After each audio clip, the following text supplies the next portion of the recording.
Mateja Perpar iz pravljičnega gozda. O tulečem tulipanu. Sredi gredice z rožami je cvetel tulipan in presunljivo tulil. Rumena, rumena, rumena.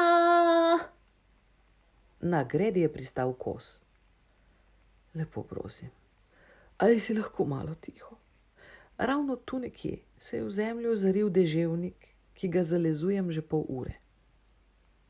Toda tulipan se ni zmenil za prošnjo. Rumena, rumena. Kos si je pokril ušesa s perutnicami. Ali si čisto iz uma? Kaj se pa dereš? Tulipan je za hip prenehal in pojasnil. Jaz sem tulipan, zato tulim.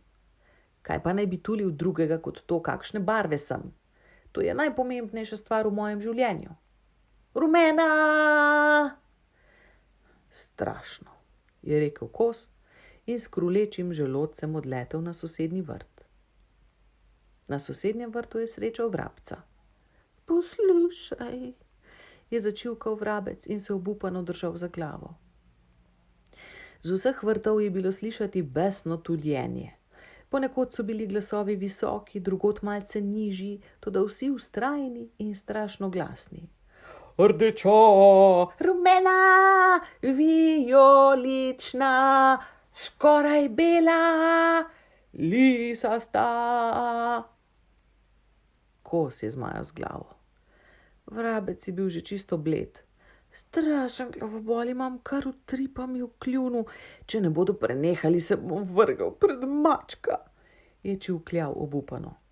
No, saj ni tako hudo, ga je miril kos in zraven premišljal, kako bi utišal tuleče tulipane.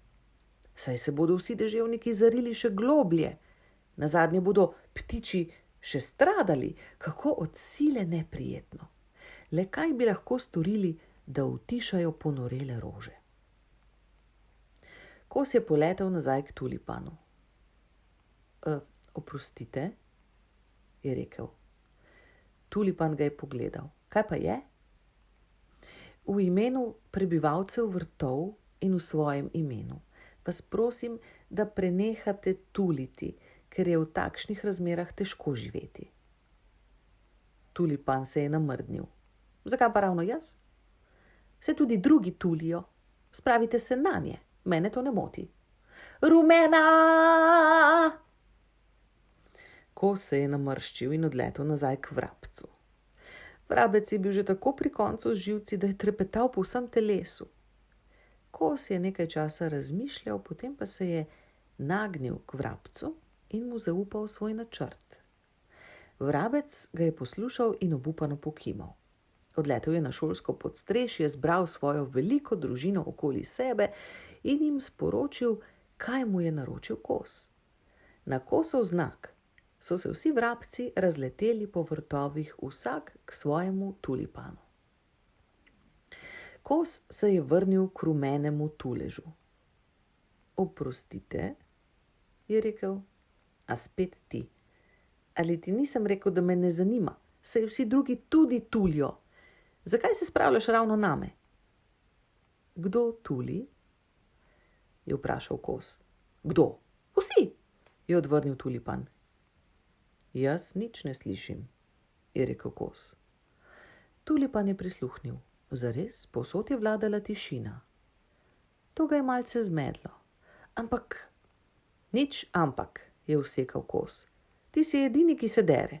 Nesramnost pa taka. Le kaj te je obsedlo? Ti je bramor zlezel v čebulico.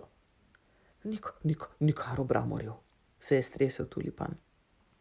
Če se boš drl, te bo gotovo izvohal in objedel, je mrkobno napovedal kos. Tulipan je sklonil glavo. Saj bom tiho. Hvala, je rekel kos in odletel nazaj na šolsko podstrešje. Vrabci so bili že tam. Ko so ga zagledali, so začeli vzklikati in vriskati. Kos je dvignil perutnico in jih pomiril. Hvala, Prijatelji, je dejal, brez vas ne bi šlo. Vem, da se kosi včasih vedemo malce vzvišeno in zato se vam opravičujem. Bili ste sijajni. Še enkrat hvala. H kosu je stopil vrabec in mu stresel perutnico. Hvala ti, skoraj mi je bilo konec. Krasen načrt, da jih vse hkrati zamotimo. Res izjemno. Hvaležen pa sem ti tudi zato, ker sem končno uspel zbrati skupaj celotno družino. Toliko časa se že nismo videli, zato smo sklenili, da priredimo veliko zabavo. Prisrčno si vabljen. Trajala bo ves teden in začela se bo zdaj. Zrak je preplavilo ščebetanje in čivkanje iz stoterih kljunov. Kos se je prijel za glavo, zastokal in odletel domov.